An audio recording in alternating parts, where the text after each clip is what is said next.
জি, সুনামগঞ্জের বন্যার পরিস্থিতি কিন্তু অনেকটা উন্নতির দিকে। গতকালকেও বৃষ্টি কম থাকায়, এর আগের দিনও বৃষ্টি কম থাকায় কিন্তু ইতিমধ্যে সুরমা নদীর পানি কিন্তু বিপদসীমার নিচ দিয়ে প্রবাহিত হচ্ছে সবগুলো পয়েন্ট দিয়ে।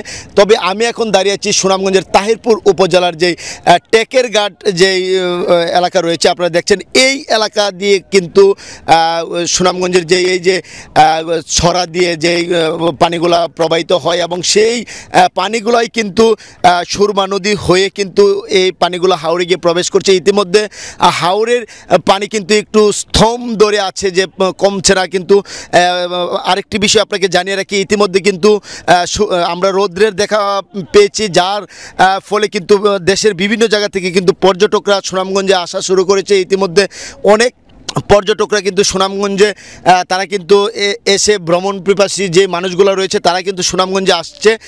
আপনারা দেখছেন এই যে আমি আছি জাদুকাটার যেই একদম মোহনা যাকে বলে, যেই এলাকা দিয়ে পানিগুলা জাদুকাটার নদী হয়ে সুরমা নদীতে যায় এবং সুরমা নদী উপচে কিন্তু এই পানিগুলা কিন্তু হাওরগুলাতে প্রবেশ করে এবং হাওরের যেই মানুষগুলা এই পানিগুলা কিন্তু হাওর থেকে সরতে অনেকটি সময় লাগে।